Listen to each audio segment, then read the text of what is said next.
กูบริวิตีนำไม่ล่ะกูบริวิจ้างตีมึงไงล่ะมันมีพยานเดียวว่าบ่มีดอกเพิ่นว่าไม้เพิ่นกับบ่ฮู้อีกมีแต่ไปบำบัดเก่งว่าจบแล้วไปบำบัด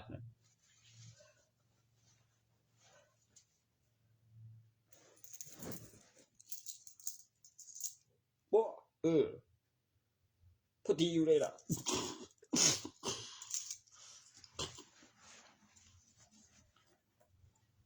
มันก็แล่นหนีเลยเว้ยถึงบ่เฮ็ดให้กูนี่มันบ่ฮู้จักอีหลีได้นั่นมีแต่ว่าสั่นแล่นกระเสยจีโอ้ยกูจะเอาปืนจ่อหัวปิดหน้าพุ่นล่ะย่างหนีห่อผ้าประหารอีกกระสุนเด็ดปินเลยล่ะกูเป้าเพียงเด็ดย่านสิตายบ่เพ้อๆมันสิวิดีโอต่อสากให้ปังยังติงอยู่แบบเสร็จค่าที่อยู่หรอกกำลังไม่เฮ็ดซอดอยู่หรอกเรียกก็เงียบบ่อาหารกระสุนแบบเป้าเพียงเดี๋ยวเก็บวิดีโอขึ้นหัวมันดีแบบต่อสากปังจริงเลย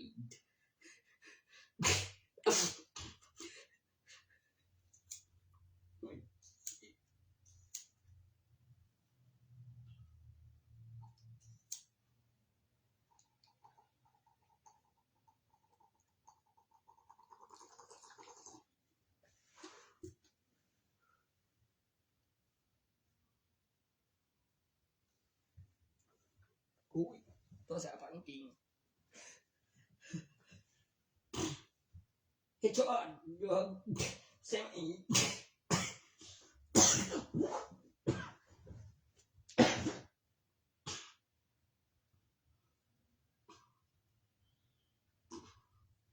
그죠?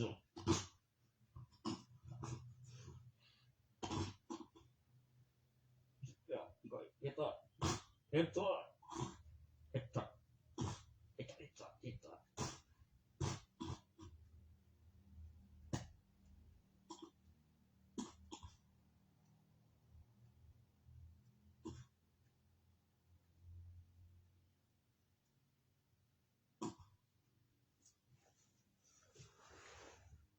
บ่แล้วดอกมึง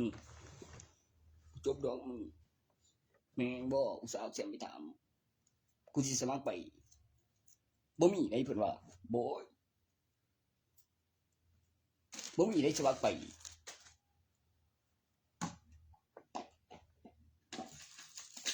เอาหลักฐานเบิ่งล่ะตั้งกล้องย่างไปบ่มีได้หยังไปทางหลังมันน่ะ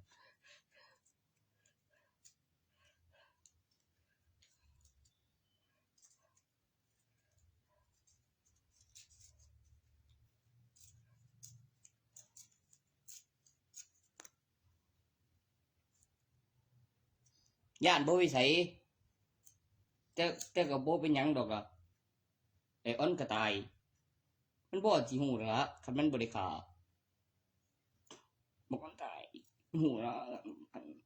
คันเตะบ่ได้ฆ่าบ่ก่อนตาย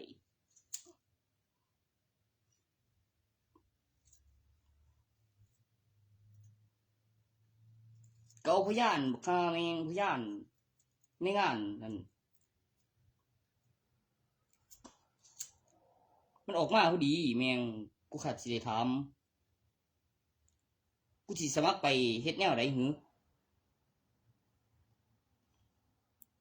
แทนที่สิเอิ้นไปมีคนสิสมัครไปเฮ็ดแนวใดอ้ายแทนที่คันว่าบ่ฮู้เฮ็ดคือของมึงนั่นมันบ่แม่นแล้วบ่โอ้ยอีหลี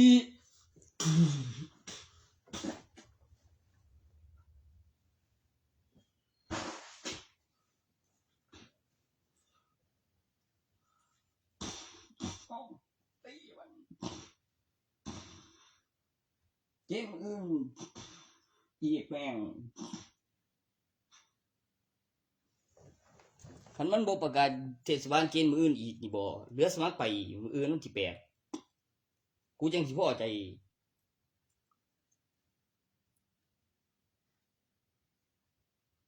วัยรุ่นถล่มกันเบิดปีละปีนี้กว่าสิฮอดปี70ทุกอำเภออยู่ดอก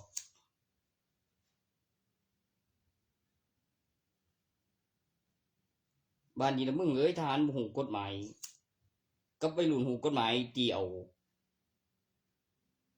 เดี๋ยวไปศาลเดี๋ยวสู้คดีเดี๋ยวเอาพยานนี่แท้อยู่ดอกมึงคดีปี2519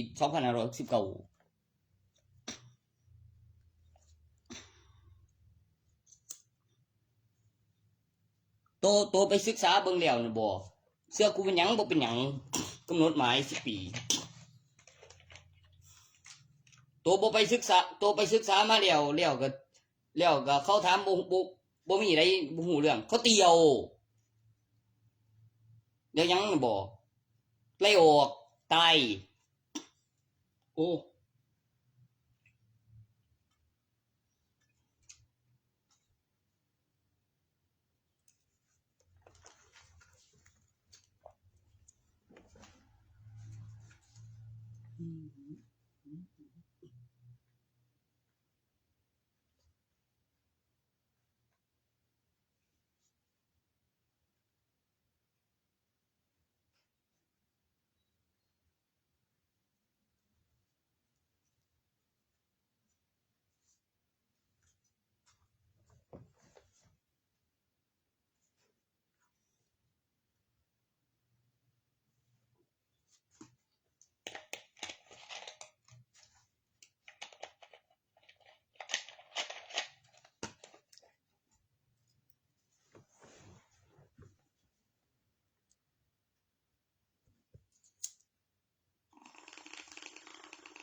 หมุยเนี่ยมันบริสังเกตผู้กันเนี่ย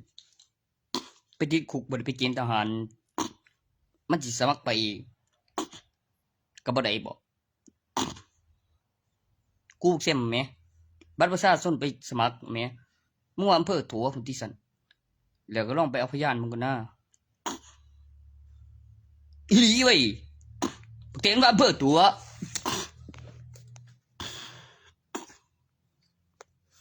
อำเภอตัวกูก็บอกเลยที่ว่าการขึ้นชื่อว่าเป็นอำเภอมีการเกณฑ์ทหารบัตรประชาชนบ่ตัวต้องเป็นหลักฐาน